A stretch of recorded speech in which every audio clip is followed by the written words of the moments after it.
So when we first started talking about my participation in this conference, we sort of talked about the issue of what should I talk about, and I gave the organizers a number of topics, and they sort of said, well, we kind of want this instructional design 101, sort of how do you break down a learning problem, how do you start to think about solutions for it, and I think it's a good follow-on to what you just saw, because a lot of the ideas that you just saw in the previous presentation are going to be echoed here, but we want to start to get a little bit more deliberate about when and where do I use these things, because we talked about a lot of different strategies, and so the question starts to become, when do I use a particular strategy? I was having a conversation with someone last night where we were talking about this question, and it was discussed on the panel of when do you bring people into a classroom versus when do you kind of go out to their work site.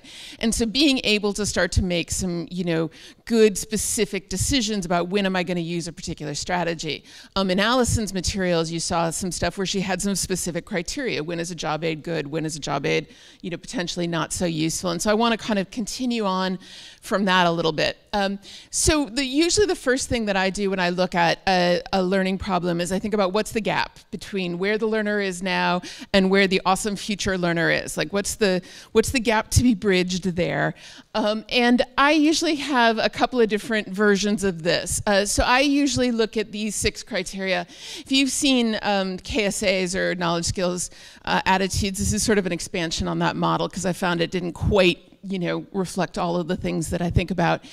So it might be acquisition of information. It might genuinely be the gap is this awesome future learner just needs to know certain things. The dosage for a particular, problem. They just need to learn this information and that's fine. That's the only difference between where they need to be now and where they need to be in the future.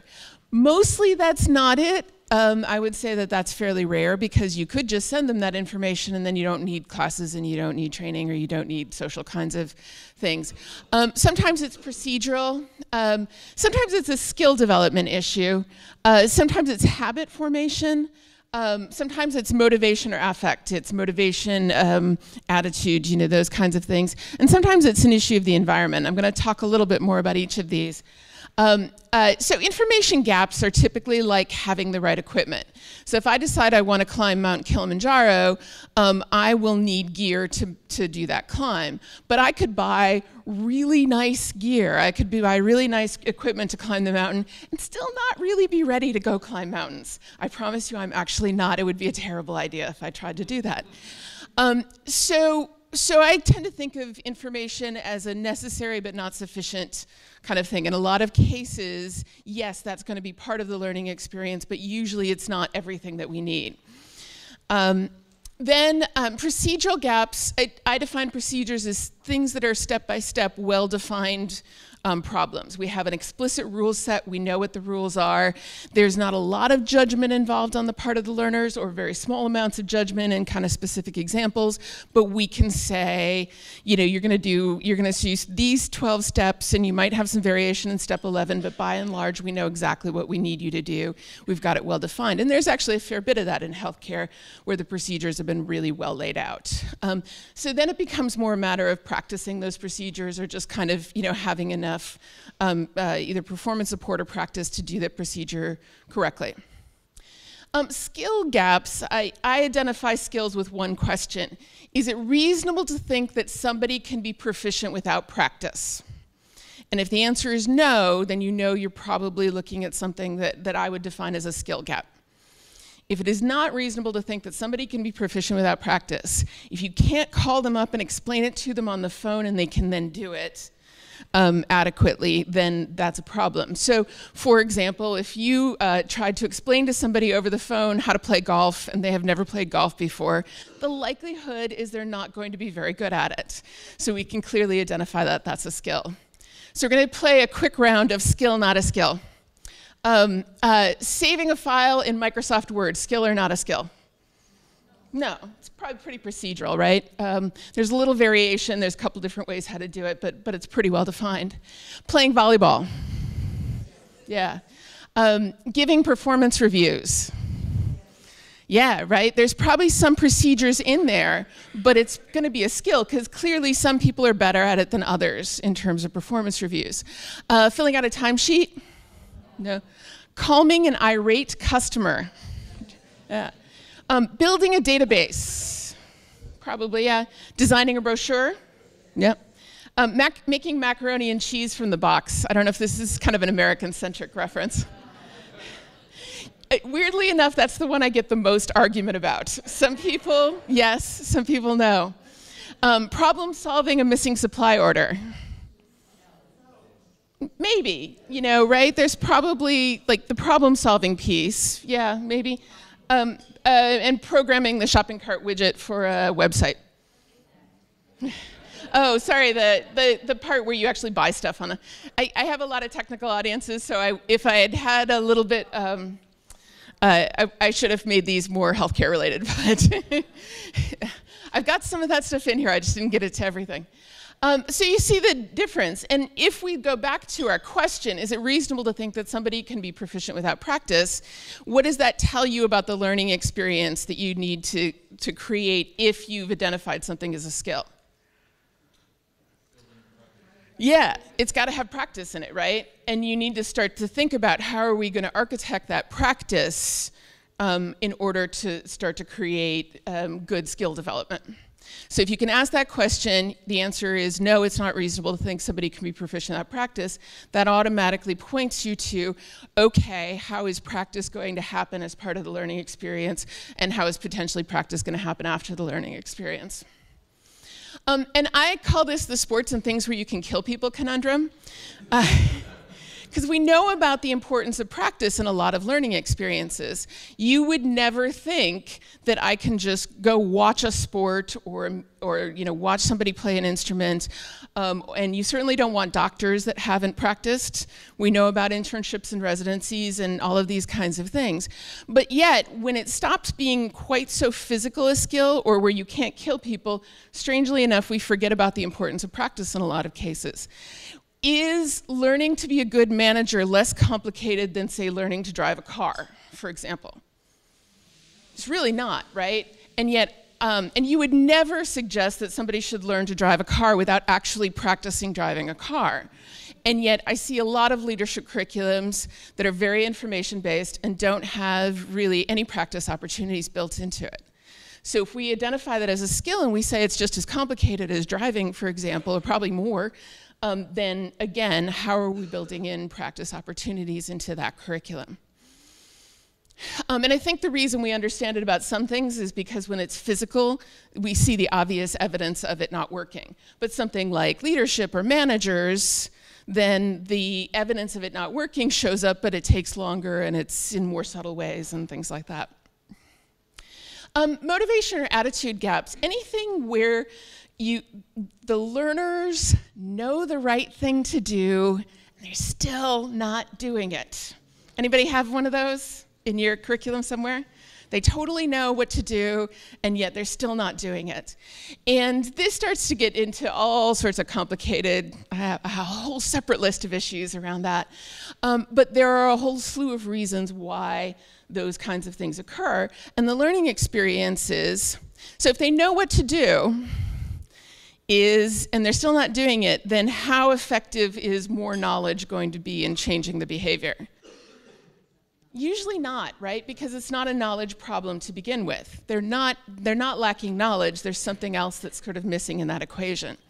And so we'll get into that a little bit further on. One that I've added relatively recently is calling out habits specifically. So typically the definition that I use for habits is it should be an automatic or nearly automatic behavior in response to a trigger in the environment.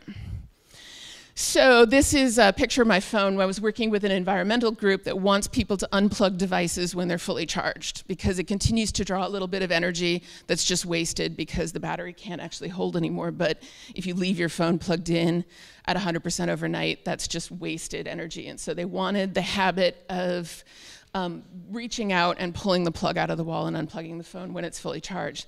And so we start to get into some different strategies, and I'll talk a little bit more about that, but we start to get into some different strategies when we're talking about those small, nearly automatic behaviors that need to occur throughout.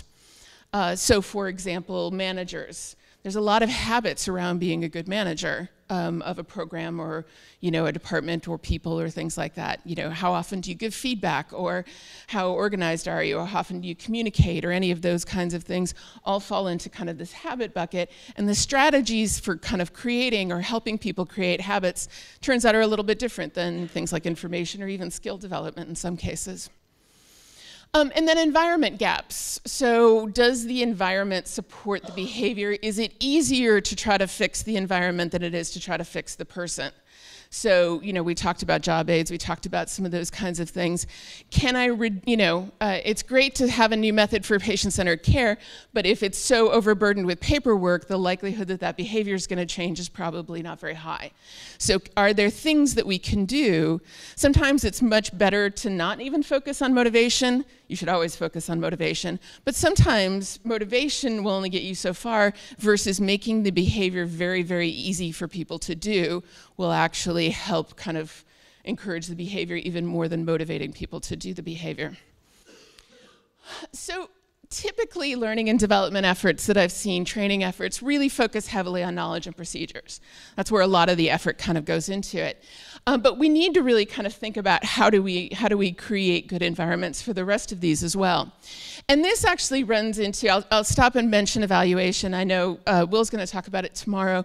But when we get into evaluation, you start to have some issues with this as well. So which of these do you think can be really well assessed by, say, a multiple choice test? Knowledge and maybe procedures, yeah. So a lot of our typical measurement criteria sort of sit in those first two. And when we start to get into skills, habit, motivation, and environment, obviously things like multiple choice tests stop being nearly as effective. There's ways to do it, but boy, it's really hard. You have to write really good tests. And so we need to sort of think about these kinds of criteria from an evaluation point of view as well. So if we looked at some learning objectives, and I borrowed these from some curriculum that I got from Nathan and Michael, what I'm going to do, so learners must be able to properly store vaccines and safe injection equipment. I pulled this out of some of the materials that we got. So if that's my learning objective, which of these criteria apply here? Knowledge, skills, habit, motivation, environment. It's frequently more than one, by the way. It's not just a single one. Yeah. Knowledge, procedures, maybe habits. Yeah, okay. So that one's probably one of our more straightforward ones, and a lot of our traditional training methods kind of sit there. Does anybody want to make an argument for any of the others? Skill. Environment, yeah, absolutely. I think you're right. Yes, absolutely. Does the environment, support the behavior? So, okay. So we would identify knowledge, procedure, habit, and environment as being the kind of crucial ones there. And I'll talk a little bit about strategies for each of these as we keep going.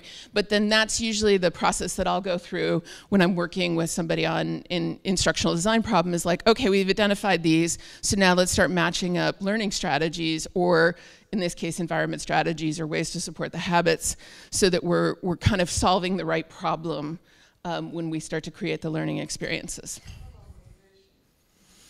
Yeah, it's probably in there. It depends. You would know better than I would about whether motivation is applicable on it. But I suspect that there's probably some of that going on. Does tools come under environment? Yeah, I consider it to be a sitting under environment at that point. So.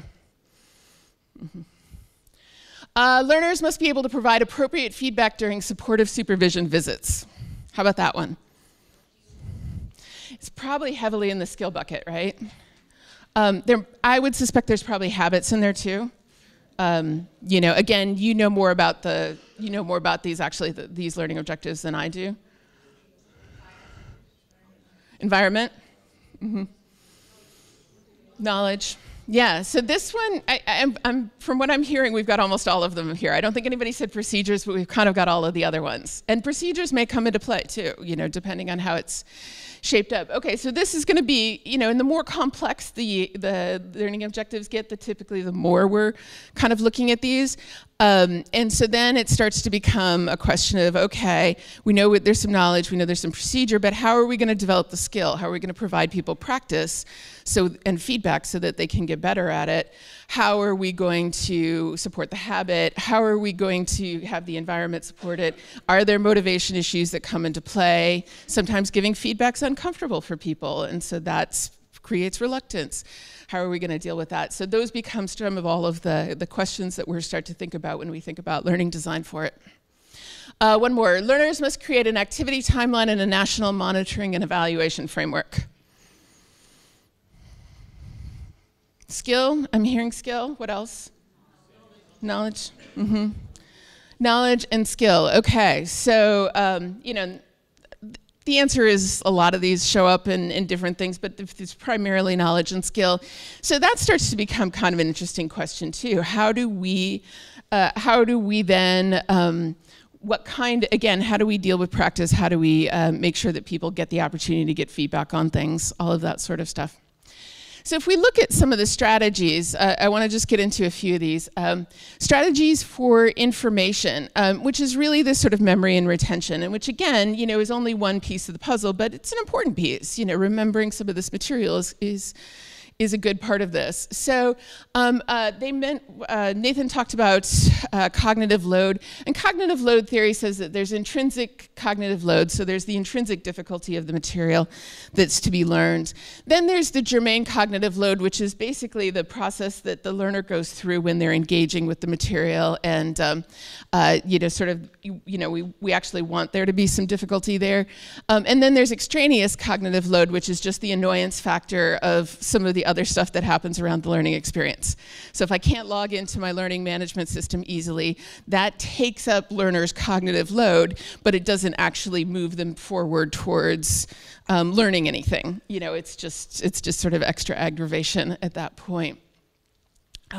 So we want to always minimize the extraneous cognitive load as much as possible because we want people to not waste their efforts figuring out how to get the page to load and instead, have their efforts be focused on, learning about a particular immunization topic or something like that.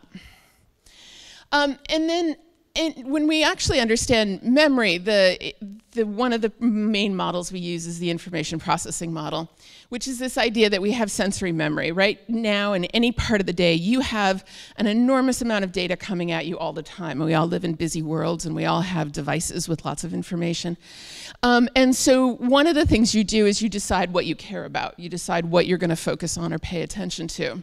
And then that comes into working memory. So if I need to pay attention to something, I will bring it into working memory. And working memory has a kind of a limited capacity. It's sensory memory usually lasts just milliseconds, depending on whether it's visual or auditory.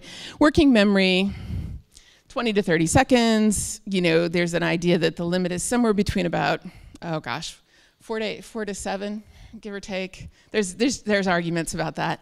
4 to 7 objects. But if I say a number, 651612, can you say that back to me? Okay, so that fits well within your working memory capacity. If I say a longer number, 65161276395 yeah. Right. So that one's too long. That's 12 digits, and so now I've exceeded working memory capacity at that point. And so you can sort of see where, we see where the lines start to come up. Now that particular number is a 12-digit number, which is usually too long for anybody to kind of recall back from working memory.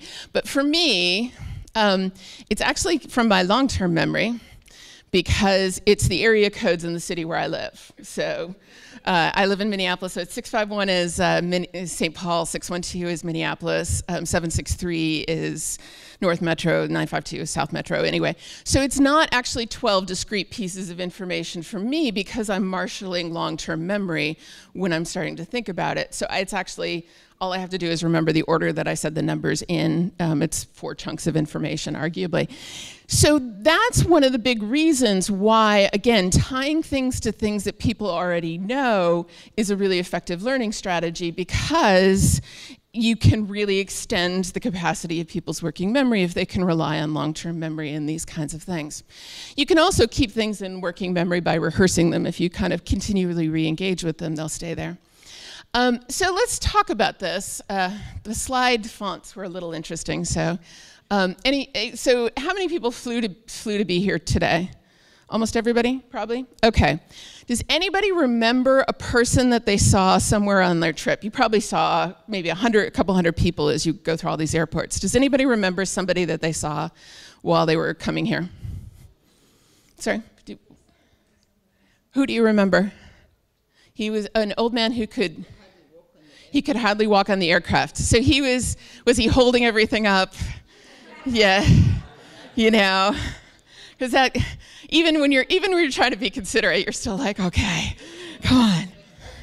All right, so there's an old man who could hardly walk on the airport. Who else remembers somebody that they saw? So he was a young guy, mustache, spoke Arabic, and had a Louis Vuitton handbag. Young guy, mustache, spoke Arabic, Louis Vuitton handbag. Why do you think he was particularly memorable? Because he was like a little flamboyant and talking loud. Oh, right. And he had a really nice handbag. So, you know, you obviously had some previous context for the Louis Vuitton stuff. And also he kind of stood out a little bit. He was unusual and things like that. Anybody else? Mm-hmm. Oh, okay, so you both had lost luggage, and did you bond over the luggage? Yeah, so, okay. So you interacted with him and things like that. Okay, great. One more and then we'll keep going. Okay, in the back. Lady with the dog on the plane. Was it a really cute dog? Oh, yay, yeah. All right, so you saw literally probably hundreds, maybe even thousands of people in airports. There's a lot of people in airports. So at a certain point, you decided who you were going to pay attention to, and you brought those into working memory. And then somewhere along the way, these particular people that you saw here made it into your long-term memory. So if we look at the characteristics that usually cause something to make it into long-term memory, unusual or surprising. So flamboyant guy with Louis Vuitton handbag, you know, may count for that. Emotional reaction, you know, the old man getting on the plane, even if you're like, I'm sorry that this is hard for you, you're still just like, okay, you know. Meaningful or relevant, somebody that's familiar, somebody that, you know, if you saw somebody you knew, you'd certainly remember them, right? Previous experience with, something, you know, something that you already know something about, somebody that you interacted with, the man with the luggage, some place where you have, you know, repeated interaction with them. So these are the kinds of elements that cause things to sort of make the leap from working memory into long-term memory.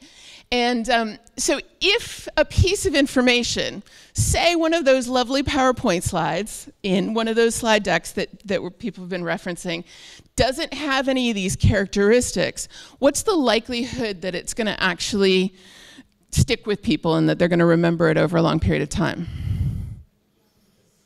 It's really low, right? Yeah. So even if we're just talking about information delivery, which is only a small part of what we need, we understand, if it doesn't have any of these things going on, it's going to be a lot harder for people to hang on to it over time. So those are some of the things we want to think about when we want to think about information delivery is how do we do this? And there are different ways of doing it. Interactions could be active learning kinds of things. Repetition could be the spaced learning that Nathan was talking about before. Previous experience, having people actually bring their own experience to the table as part of things. Emotional reaction, a lot of times stories can be really helpful for creating an emotional reaction. Emotion is the cue that we use to gauge how important something is. So if you have a strong emotional feeling about something, that actually is a signal to your brain that says this is important information, you should hang on to it. And so when we take procedural knowledge and we strip all of the emotion out of it, you know, all of the stories, all of the feelings, what you're really doing is you're telling people's brains, you know, especially the back brain part, this isn't really important because you don't feel anything about it. And so the only thing that's telling them that it is important is the fact that you're the one saying it to them and you're their boss or you're in charge or whatever. So if we look then, so that's some of the things we want to think about when we think about designing for knowledge. When we get into designing for skills, it's really about the practice and the feedback. So this is, there's a lot of these models. I happen to like this one. This was from Gloria Gary, where we talk about the process for skill development. Familiarization, comprehension. So I'm familiar with it, I'm starting to understand it. Conscious effort, I'm starting to do it. It's not maybe completely successful, but I'm starting. Conscious action, okay, I'm starting to successfully do the thing. Proficiency, I'm getting pretty good at it. And unconscious competence, I do the right thing without even thinking about it. And I like this model. If you think about learning to drive, when I learned to drive, there was the sort of explanation of, hey, here's how you get familiar with the steering wheel and the brake and things like that. Then comprehension, you start to understand how it fits together. Conscious effort was when you need to be very far away from all of the other cars because you're not very good at it yet. Conscious action was about the point where you're like, okay, I can go on an actual street now and be around other cars. And drive around the block. Proficiency is about the point where you can take the driver's test. You're not a great driver, but you're good, right? Unconscious competence. Has anybody ever had the experience if you drive to work, when you drive home from work and you arrive at your home and you realize you totally don't remember the drive at all? Yeah, because you were thinking about other things. You were thinking about that thing that happened at work or whatever. That's an example of unconscious competence. That's that level where what happens is you automate things in the brain, and that becomes a very efficient way to do things. But it also means that you don't have to allocate a lot of that conscious control towards the task. And that's frequently the goal for skill development, is we want to get to the point with a lot of things where people have that level of unconscious competence. And it's really beneficial in terms of energy. This is your brain on Tetris, the video game. This shows a PET scan that shows glucose metabolic rate for somebody learning to play Tetris for the very first time. So it's fairly, resource-intense activity when they're learning to play Tetris for the very first time. And this is the same person after they've been playing Tetris for several weeks and getting pretty good at it. So what's happening is their performance is going up, but because it's a video game with a lot of repetitive action and they're automating a lot of the tasks, the actual level of effort for that higher performance actually goes down. So that's the big benefit that we get from automaticity. And if we have enough practice in the environment, we get to this automaticity. Now, there's a few things about this that make it a little quirky, though. So anybody ever done the thing where you were supposed to stop on the way home from work and pick up groceries or dinner or dry cleaning or whatever, and you still find yourself pulling into your driveway having completely forgotten to do the thing? Yeah. So that's the challenge with automaticity, is once you go onto autopilot, it's hard to break that for a different pattern or behavior. Also, if somebody's used to feeling like this about their job, right? They have a high level of automaticity, they have a high level of competence, and we change the procedure and they go back to feeling like this, how do you think that goes over? Yeah, it's a lot of resistance, right? So it feels uncomfortable. I'm somebody who's used to feeling very comfortable. Anybody ever have to do the thing where you go to a country where you have to drive on the other side of the road? Right? That's going from that back to this. I can't do it. Every time we make a left turn, I think we're going to die. So it's a bad idea. So that's frequently when people have a high level of automaticity, what happens when they have to go back to feeling like this. And with a lot of people, if they have a high level of automaticity, they also have a high level of competence, which goes to things like identity. So in my identity as a competent professional, I should be able to do things easily and well. And so what happens to that sense of identity if we put them back into this situation? yeah, it really, you know, it goes to some deep things. People's sense of professional identity is a very deep part of their identity, you know, very deep part of things. And so that's why, it's one of the reasons why you get so much resistance to change. And unfortunately, the only way you get kind of moving back over here is, again, having sufficient practice in the system that you can, you know, that you can kind of starts to feel comfortable again. It starts to feel a little bit more automatic. So these are the kinds of things we really want to be thinking about when we start to design for skills, because if we don't have enough practice, we don't ever get to the point where we get the benefit of that automaticity. And if we're undoing an old behavior, we don't ever get to the point where it starts to become more comfortable for people again, and they start to kind of go, oh, okay, I see how this is going to work, that's fine. So when we're learning something new, that's usually a fairly intense activity, and it's kind of the cognitive equivalent of your brain biking uphill. It's a lot of effort. So when we do familiar skills that don't really require nearly as much conscious attention, that's much easier. That's the coasting downhill. So a lot of our learning experiences, especially these big information deliveries, are introduction, new information, more new information, even more new information, yet again with the new information, and finally, you know, a summary, and people are tired then. So a lot of the learning experiences are this sort of cognitive equivalent of, I'm going to have you bike straight uphill for, you know, two straight days. If we look at how games do things, and this goes to what Nathan was saying about game development, the games, like if you've ever played any video games, you tend to find that it's easy at first, and you get a chance to practice, but then they throw in some difficulty, and you have to kind of go uphill again. But you have some time to kind of get comfortable with that. And then, you know, then they add in something new at that point, but you have some time to get comfortable with it, and then they kind of have the big boss fight at the end where you have to use all your skills to beat the really hard part at the end of the game. So, so when we think about skill development, that's another aspect to it. How can I give you some easy things to practice on? Then I'm going to ramp it up, and you can practice some more. Then we ramp it up a little bit more, and so on and so forth. So that becomes part of the challenge of skill design as well. And, you know, the thing is, even if you're not giving people those breaks, they're taking them anyway. I get it. Okay, now kind of distracted. Okay, now completely tuned up and checking my phone under the table. And then, wait, this is important. I should pay attention to this. And now I'm completely brain dead, and it's leaking out my ears, and I can't take in any new information. So even if you don't design for that, it's still happening. You just don't have any control over where they're taking breaks anymore. If you're, you know, again, if you've got the 5 straight days of information delivery. So some specific strategies with skill development, and some of this goes to what can we do in things like online environments versus what can we do in face-to-face environments. So examples, non-examples, maybe critiquing examples, generalizing principles, generating examples. And so I'll talk about these. So this activity that we did earlier is just this really simple case of sorting examples and non-examples. So I want you to practice the skill of identifying skills.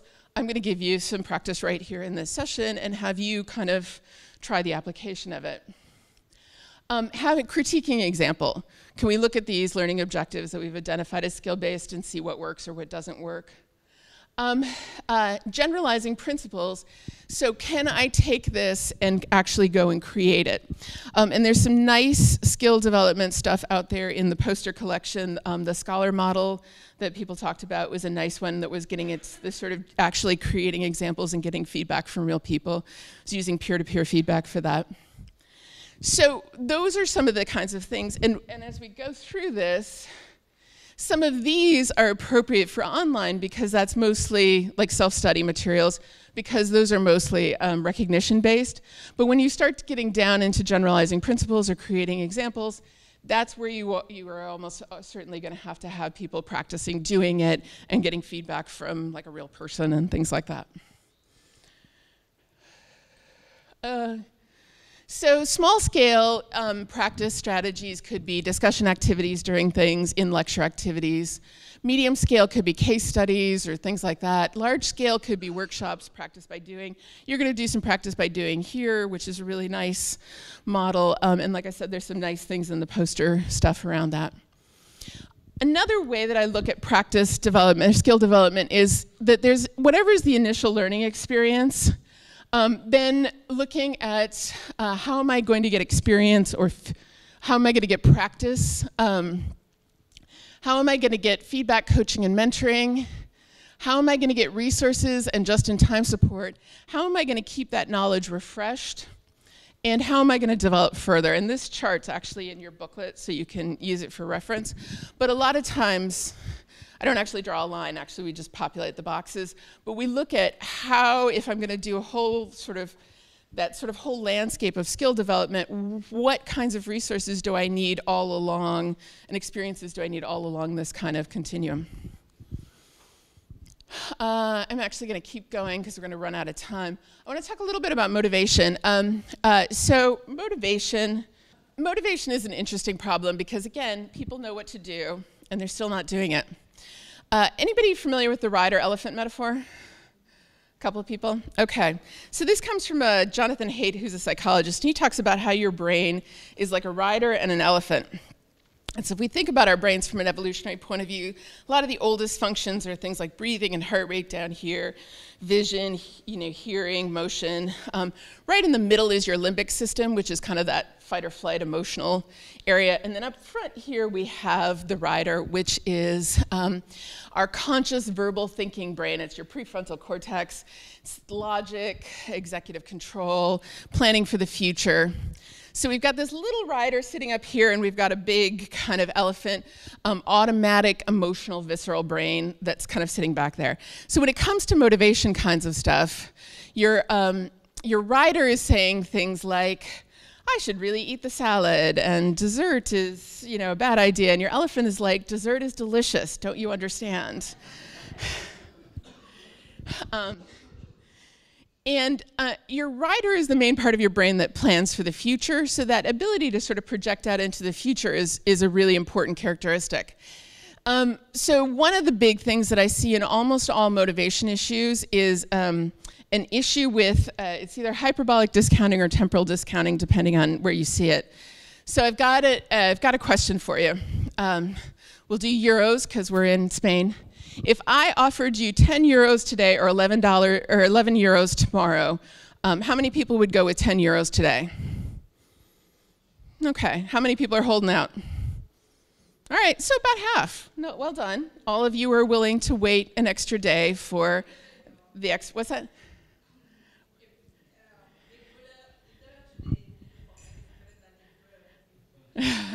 Nice. Okay, so about half of the people are willing to wait an extra day for that, for the extra euro, and that's a case of the rider saying, no, let's wait. The elephant would like the money now. The rider's like, no, we'll wait a day and we'll get more. All right, question number 2: 10 euros today or 11 euros in a year? How many people want the 10 euros today? All right, anybody holding out? No? Okay, great. Owen. Usually the person who's holding out on that one starts talking to me about interest rates. And I'm just like... So the difference between those two situations isn't the amount, isn't the size of the reward, it's when you get it. So it turns out that we care the most about rewards that we get right now. So the reward that we get right now is the best. As soon as we start pushing that reward into the future, we start discounting the value of that reward. We do the same thing with consequences. So what's the potential consequence for smoking? If somebody started smoking today, what's the potential consequence? Yeah, cancer, lung cancer, emphysema, heart disease, death, right? But when does it happen? Right, yeah, it's like 20 years out in the future. So even though we usually think death is bad, if I push it 20 years out in the future, I can discount it enough that the immediate satisfaction of smoking outweighs the potential negative consequence of this. And I would guarantee you that almost every single motivation problem that you're having is going to have an element of this.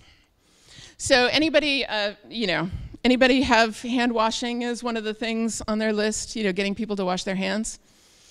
appropriately as part of healthcare stuff? It's a few people. Okay. So hand washing, when, if somebody doesn't wash their hands, when do during healthcare, when do the consequences show up for it? Yeah, but when does the person actually see the consequences?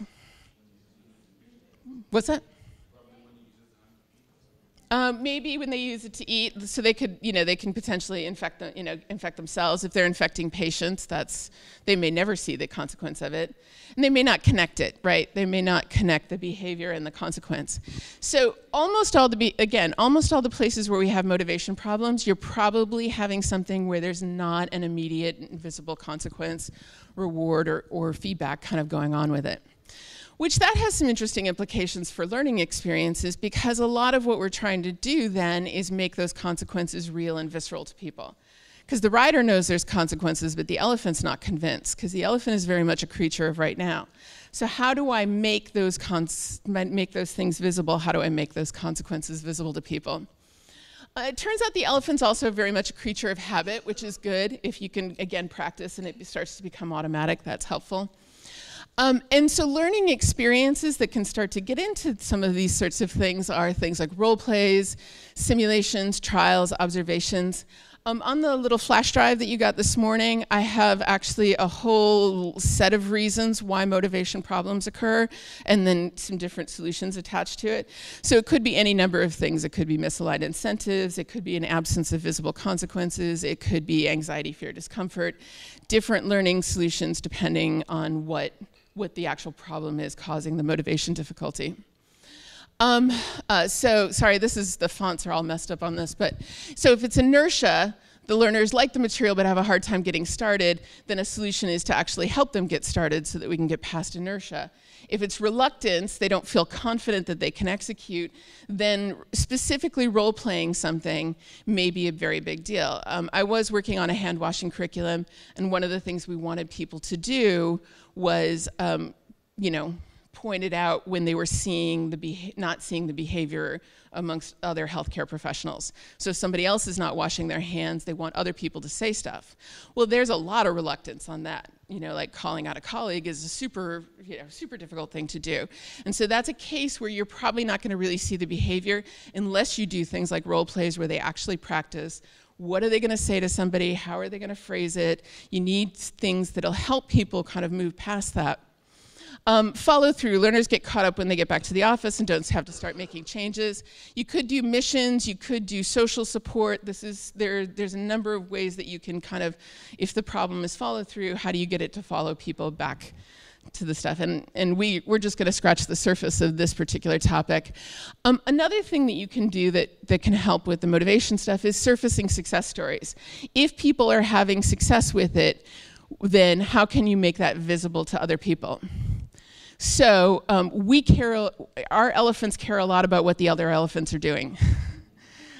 We look at people around us as a guide for how to act. So if you can make those things visible, and again, it doesn't have to be formal, it could be part of social, informal stuff. People talking about the projects they're working on, and you can see what everybody else is doing as a way of kind of improving the likelihood of that. Habits are a special problem. There's a lot of research going on in the habit space right now, and I don't think we've totally figured this one out. But one of the best strategies that I have for you on this one is implementation intentions. And this is a researcher, Peter Gollwitzer, who talks about letting learners create a plan ahead of time for how they're going to deal with the habit. So if I want to quit smoking, I want to think about, well, what are the reasons that I might have trouble? It might be stress, it might be social situations, it might be boredom, that are going to make me want to smoke. So what I do is I create a plan ahead of time. If I have the craving to smoke because I'm stressed out, I'll call my sister. If I have the craving to smoke because I'm bored, I'll play a game on my phone. If I have the craving to smoke because I'm in a social situation, I'll chew gum, but have a plan ahead of time. Let people create their own as part of the learning experience. Again, could do a whole hour on just habit stuff, but that's one of the better strategies around habit formation. So if you want people to give better feedback, then help them figure out what's the trigger that's going to tell them this is a good time to give feedback, and what's the plan for how I'm going to do it. So if I see people doing this particular thing as part of the program, I'm going to stop and say, that's really great, thank you so much for doing that. And I'm going to have my plan ahead of time built out for that. And then the last one is just this sort of question of designing for environment. So how do we adapt the path for people? And where does the knowledge live? Does it live in the head or the world? And can we move more things to the world to make things easier? This is an example from The Design of Everyday Things, which is a book by Donald Norman. And if we look at this stovetop, which is the stove I personally have, what's the problem with this stove? What's the problem, or where might errors occur? Yeah, run it front or back. Right, you can turn on the wrong burner, and if something like, say, a plate or a towel is sitting on that burner, bad things happen. And I have actually done that. So how about this stovetop? Right? Yeah, it's probably better. It's a lot less likely that you're going to turn on the wrong burner on that stovetop. And so with this particular one, you've got 3 strategies. I can try to memorize it and see if my memory is going to hold in terms of which knob goes to which burner. You can stop what you're doing and get out of the flow of cooking and read the little teeny tiny print that's down there, which is actually also what I do. Or you can just guess and hope you don't set things on fire. But the error rate is never going to be great in this environment, right? Because you're always dealing with human fallibility in terms of error rates. The error rate over here is probably going to be much lower because the actual environment itself affords the correct behavior. So thinking about some of those kinds of things, can we put little pieces of knowledge? This is probably a super cultural reference. I live in Minnesota, which is a very cold place in the wintertime. So these are jumper cables for which we use a lot when it gets really cold. And I only use them about once a year, and I can never remember where you're supposed to clip them. But I have this lovely little job aid that just sits in exactly the right place to remind me whenever I need to use it. And so different triggers in the environment and things like that, especially if you're trying to reduce error rates, can ultimately become very important. And this is one of my favorites. This is in Boston. They want to get the tourists around Boston efficiently, and so they have this trail of all of the historical sites in Boston, and they could give people maps, or they could give them an app on their phone. But what they do is they actually just make a big red line in the ground. So there's just a big red line, and you start at one end of the big red line, and you literally just follow it, and it takes you to all of the places. And so the error rate, again, kind of is very low in that instance. So that's always a question. Can we draw a big red line for people? And you can't always, but when you can, it can be a very effective strategy. So I'm going to give you guys just 2 minutes we can do 4 or 5 minutes at your table. And what I want you to do is take one of these learning objectives, or quite frankly, one of your own learning objectives, and talk about whether it's knowledge, procedure, habit, skill, habit, motivation, or environment, and what are some strategies that you think you could actually use to do it. So I'm going to give you a few minutes to talk about that.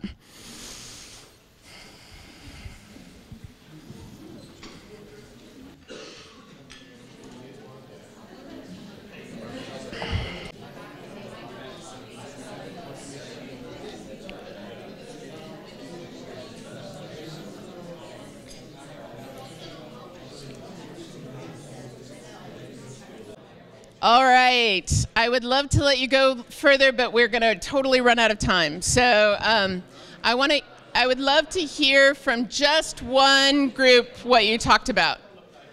Who's had enough coffee? Yeah, so these are all things that kind of come into play. And I want to just say really briefly that the flash drive has some resources, because I realized we could only sort of scratch the surface of strategies for these. So on the flash drive, there's a couple of resources that provided. One is an actual checklist for motivation activities, so you can go through, I think it's 16 or 18 things that I see as kind of really common motivation problems. So you can actually go through the checklist, and then there will be some instructional strategies for those. And then there's also a much longer table of classroom activities that are sort of sorted out by these different, it's slightly different, but loosely by these criteria, and so that you can, more active learning kind of classroom activities, so that you can start to kind of pull through. And obviously, a lot of these things kind of go to not only formal classroom stuff, but also kind of informal and other kinds of support and coaching and mentoring and all of those sorts of different pieces. So I think that's it. If there's any questions, we've got, basically no time at all, but but that's okay. It's lunch, so if there's a question or two, I'm happy to take it. I will also be around this afternoon to help out with some of the working sessions, and more than happy to kind of talk about strategies for stuff. All right, thank you.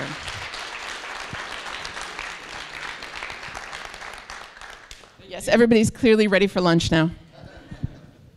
Thank you very much, Julie. One more round of applause for Julie.